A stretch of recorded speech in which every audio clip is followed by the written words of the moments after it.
Assalamualaikum warahmatullahi wabarakatuh. Waalaikumsalam warahmatullahi wabarakatuh. Nah, kali ini kita bersama seniman muda di Kota Makassar yang dimana dia bernama Arif Deng Rate. Ya. Nah, Fit, yang kau dengar tadi apa masa lalu yang bisa muncul di imajinasimu kalau kau dengar tadi? Oke. Terus terangin ya, saya waktu tadi mulai langsung tiba-tiba saya ingat waktu kecil. Waktu kecil dulu nenekku kata selalu ini, kalau mau tidur saya punya adik, sepupu, atau kan mungkin saya juga pasti saya dapat lah karena adikku saja dapat. Kalau mau tidur itu biasa digendong sambil ada nyanyian begitu, sambil sindri.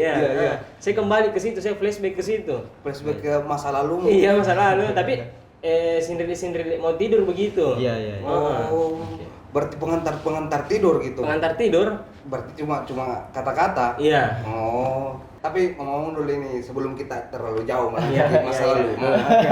Oke, siap. Sebelum melangkah ke situ, gimana kalau kita tanya kabar dulu? Iya, alhamdulillah. Sehat. Sehat. Ya, semua berjalan seperti biasa. Iya. Dengan konteks new normal mungkin yang mau pemerintah yang bilang itu, tapi kita coba hadapi betul. Senyum mungkin. Iya. Senyum mungkin. Nah, terus ini bagusnya saya panggil apa nih? Deng Deng Rate saja ya. Deng, Iya, Deng bisa. Rate. Nah, kalau Deng Rate itu biasanya atas ya? Atas. Iya, di atas katanya. Nah, keren. Memang apa ya? Sekarang kayak spesialnya di sini seniman muda gitu. Seniman muda yang dimana main-main ini keso-keso namanya. Keso-keso, Nah, iya. keso-keso yang memang orang-orang dimana seumur Deng Rate ini, Deng Rate ini sudah tidak melihat kesininya. Tuh jarang. Iya, Kebanyakan iya. orangnya main Sekarang. ya main ini. Kau main apa? Kayak Banyak Main basket. kalau saya sukanya main ini sukanya main terjun payung. tapi dia berarti. Iya. Keso bukan berarti kalau anak orang biasa bilang, "Woi, keso mi." Dia mau pukul gitu. Iya. Bukan pukul mi. Kalau kita lihat ini kan aspek bahasanya seperti katanya ya. Iya. Jadi kesok kan memang itu arti dasarnya digesek. Ya. Digesek begitu. Makanya kalau kenapa disebut kesok-kesok karena memang cara memainkannya digesek. Digesek. Kayak biola betul. Yes. Makanya disebut kesok-kesok. Nah, adapun istilah lain yang berkembang itu kan memang yang dalam masyarakat. Jadi misalnya kalau ada anak bambal itu tuh kesok kesenampilas. Iya. Gitu. Nah, cuma menurut saya sepertinya masyarakat kita malah mulai lebih akrab dengan istilah-istilah yang berkembang di masyarakat saja, tapi kemudian tidak mencoba mencari tahu bahwa ada istilah lain dan ada peruntukannya. Saya kasih contoh ya. Iya. Coba. Kalau dengar kata ganrang, Ya, deh kan reng. toh? Ya. Itu kan saya kadang berpikir begini, loh kenapa ya sepertinya setiap kita dengar kata ganrang itu konotasinya langsung ke Negatif. Iya. arah sana Iya, yang hubungan seksual itu ya. Iya. Kalau kita mau bongkar-bongkaran, karena itu yang sering saya dapatkan. Iya. Akhirnya orang malah lupa bahwa itu banyak maknanya, Bos. Ya. Yang pertama, ganrang itu memukul. Mukul. Karena kita aja bisa ganrang menjoy. Iya. Jadi misalnya contoh, begini, saya pernah dapat beberapa, bukan beberapa, banyak malah Sering. beberapa komunitas ya, khususnya mungkin anak muda itu dipahami begitu. Iya, betul. Dipahami seperti Fenomena. itu. Iya. Nah, saya takutnya ketika misalnya ada orang dari luar Makassar dan mereka tahu kata itu, akhirnya terpaku ke konotasi itu saja dan kita lupa bahwa ada makna lain seperti itu. Kesok pun begitu. Betul. Belakangan mungkin orang mulai sadar ketika ada ini barang, ternyata karena di kesok itu digesek. Nah, cuma memang beberapa kata yang dipakai itu identik dengan konteks yang kedengarnya emosional jadi. Ya. Kesok minne. Kesok, Seperti itu. Ya. Ya. Terus ini yang biasanya kan orang sebut ini sinrili. Iya. Sinrili. Nah, terus apa sih bedanya sinrili dengan kesok-kesok Nah, itu? oke. Apa bedanya sebenarnya? Betul. Ya, ini menarik juga ketika sinril ini kemudian mulai muncul ya ke permukaan setelah terseok-seok ya begitu kira-kira bahasanya. Ternyata belakangan orang memahami sinril itu ini barang alat musiknya. Alat musiknya. Padahal sebenarnya ini yang perlu saya luruskan kepada teman-teman. Sindel itu adalah ceritanya. Jadi ketika seorang bertutur dengan cara bernada, mi anjo dan segala macam, ada tuturan di dalamnya, maka itulah sinderli. Sedangkan alatnya ini keso-keso atau kera-kera galang. Orang-orang kadang mengeneralisir, jadi ini juga sinderlinya, padahal ini beda. Kenapa disebut kera-kera galang itu? Kalau kera-kera galang, ini menarik. Kalau kera-kera itu kan kere ki. Iya. Disembeli. Iya. Disembeli. Kemudian galang itu atau suasa adalah jenis senar yang terbuat dari tembaga. Iya. Itulah senar yang umum dipakai oleh leluhur-leluhur orang Makassar sebelum adanya senar-senar yang lebih baru. Nah, sebelum ada senar itu kayaknya malah sudah susah kita jumpai. Kalau saya tidak salah yang konsisten pakai senar macam itu, mudah-mudahan saya tidak keliru. Teman-teman yang tahu tentang ragam musik Jawa bisa luruskan mungkin kalau saya keliru. Itu dipakai di rebab Jawa. Iya. Rebab. Itu dipakai di rebab, dipakai di rebab. Kira-kira modelnya seperti itu. Itu yang dipakai dulu. Jadi disebut kerek-kerek karena itu kayak menyembelih ya. Menyembelih. Makanya kerek makanya yang kalau orang-orang Makassar dulu itu orang-orang tua dulu yang pas sindeli ketika mereka ada di satu acara, ada satu hajatan, sebelum mereka mulai biasanya penonton itu memberi kode. Iya. Baji kita tukut ada yang pun disambal nih. Iya. Sambal itu kan sembelih toh? Iya. Itu kalau orang enggak ngerti mau disembelih. Betul. Itu apa yang mau disembelih tuh? Iya, betul. Padahal Kita ini ya. Ini. Itu. Ini caranya seperti itu. Jadi orang Makassar kan di dalam hal itu mereka cukup sederhana ya. Simple menamakan sesuatu. Tidak jauh dari bagaimana itu dipraktikkan, maka itu mau kasih nama. Iya. Karena di kesoki. Apalagi mau kayak ini ya, kita imajinasi, kita mencoba berimajinasi ya. Mungkin tiba-tiba secara spontan mereka berpikir, kayak dilihat ini orang menyembelih tuh. Iya, betul. Kemudian bahannya ini karena bahannya galang namanya itu waktu. Maka disebut kera-kera galang. Nah, kenapa itu kalau misalnya anak-anak di kampus dia bilang sikat nih. Sama Tapi yang betul kalau tadi kita bilang sambal lemi, gue lihat tuh sambal lemi kayak kalau orang tidak ngerti mati nih. Ada apa ini? Ya kan. Yang saya dikira dia mau digereng gitu. Iya betul. Makanya ini yang akan akhirnya memotivasi atau merangsangnya anak-anak zaman sekarang untuk kemudian bertanya, kenapa mesti kata itu yang muncul?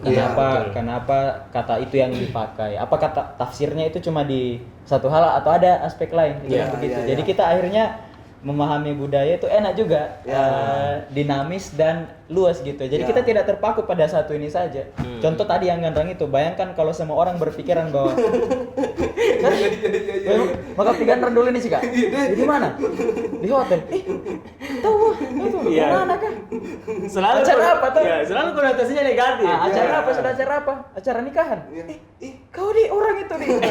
Kok apa kan lu pikir? Ya kan begitu. Nah, dulu saya sering mengalami itu. Dulu ini. Jadi akhirnya kita jadi apa jadi istilahnya pagan rejang kuan bergaul itu pagan musuh. Jadi kalau teman-teman kalau dari pemain alat itu gendang itu dia. Nah, tapi ini Om, ini kan kalau misalnya kayak pemain gendang kan disebut ya pagandrang. Pagandrang. Ini kan tadi Deng Rate ini sudah menjelaskan bahwa jenis-jenisnya atau keso-keso apa? Iya, kalau secara teknis akhirnya teman-teman atau halayak menyebutnya pasindrili. Pasindrili karena itu memang mengacu ke profesi ya. Jadi kan kalau istilahnya kalau di bahasa Makassar itu awalan pa artinya pelaku. Jadi di bahasa Indonesia itu kayak pe atau per dan segala macam gitu. Jadi ya disebutnya begitu pasindrili atau pakai keso.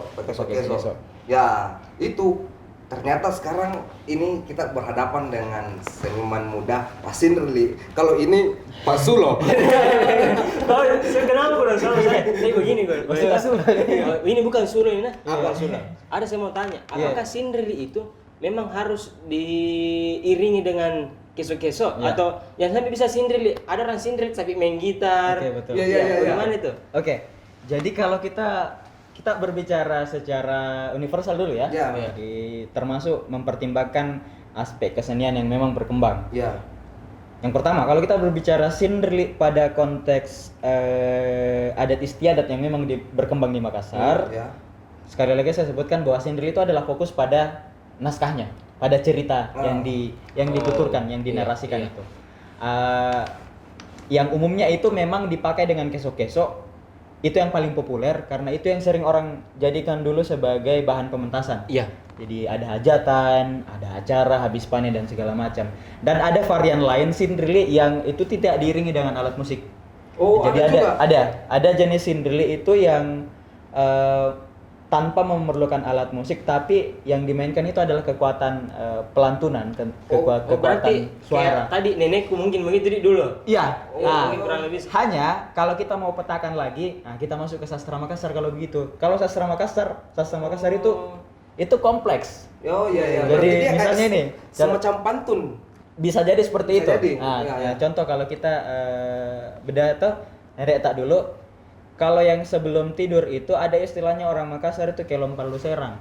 Kalau serang. Iya, jadi orang Makassar biasa bilang itu Apa maksudnya nilu itu? sere. Apa maksudnya itu nih? Coba jelaskan dulu. Oke. Pemirsa Nah, ini. jadi anak kecil itu memang dulu itu kalau bukan diantar dengan dongeng, diantar dengan nyanyian. Oh, Seperti iya. itu. Nah, makanya ada itu.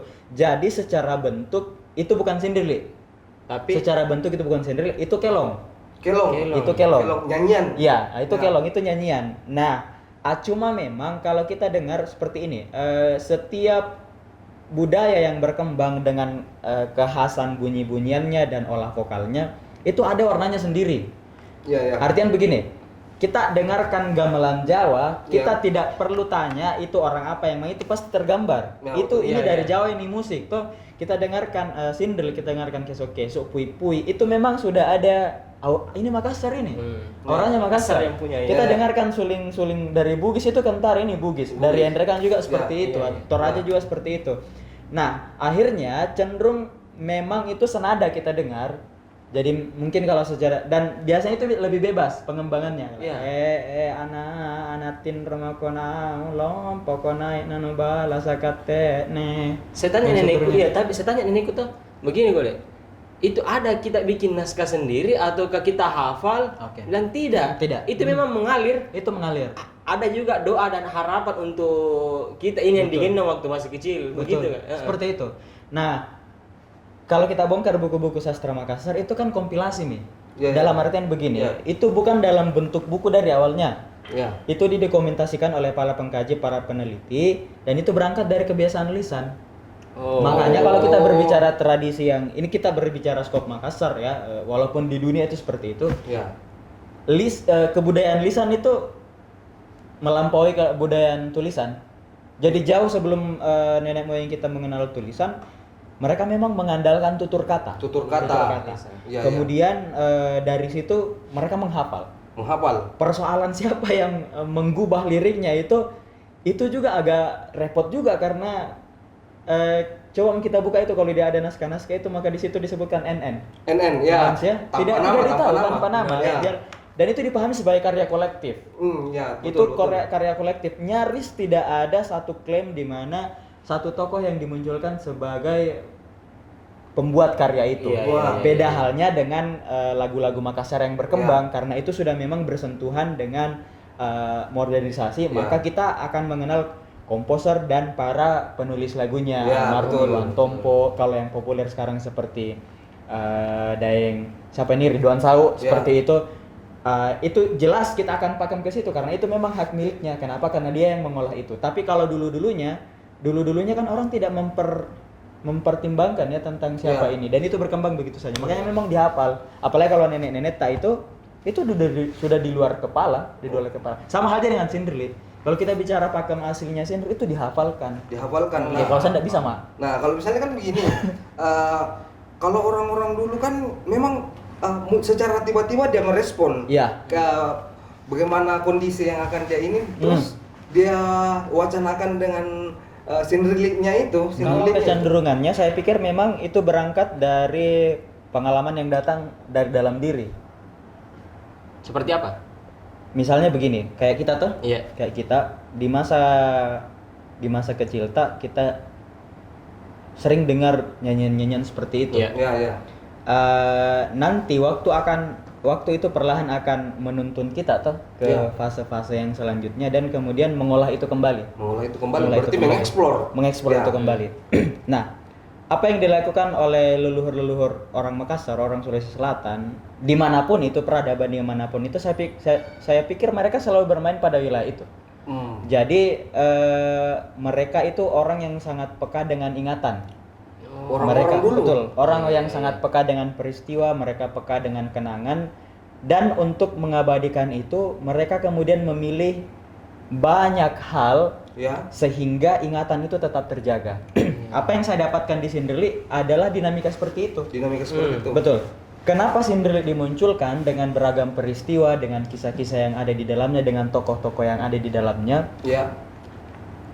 Ada harapan bahwa kisah itu bisa terus didengarkan oleh orang-orang di generasi keberapapun ia, di masa apapun ia. Persoalan kemasannya itu tergantung. Makanya lagi-lagi kesenian-kesenian yang muncul itu adalah sebuah kreativitas yang menurut saya luar biasa melalui proses menafsirkan kehidupan itu sendiri. Jadi menurut saya itu yang membuat saya akhirnya tidak mau memandang sebelah mata hal-hal yang bersifat klasik, hal-hal yang sifatnya berkembang tradisi di masyarakat, karena menurut saya mereka sedang berbicara di situ. Mereka sedang berbicara dengan kekuatan kekuatan yang luar biasa, dan itu yang mereka olah. Sama dengan orang Jawa dengan wayangnya. Bagaimana mungkin kita bisa mendengarkan kisah tentang Ramayana, Mahabharata, Pandawa Lima, para punakawan dan segala macam, Gatot Kaca dan segala macam, kalau itu tidak diabadikan. Iya kan? Sama halnya ketika misalnya kita orang Bugis selalu berbangga bahwa saya adalah keturunan dari Saweri Gading dan seterusnya, tapi kemudian tidak pernah melirik Lagaligo dan seterusnya, itu akan menjadi sesuatu yang kok sayang ya, seperti itu. Nah, akhirnya kita ini ternyata sudah dititipkan. Kita dititipkan barang-barang. Ini warisan yang menurut saya luar biasa. Sekarang kalian belajarlah dari situ. Kalau begini kalau mungkin nenek moyang leluhur kita dulu mau bicara, ini ada saya buatkan kau begitu toh. Kau tinggal explore lagi, kemudian kau pahami lagi, kau explore. Silakan kau kaji lagi lebih jauh. Itu penting ya. Syukur-syukur kalau nanti kau bisa menciptakan varian kebudayaan yang baru. Itu. Makanya ini di mana-mana tuh yang klasik pasti asik. Sekali.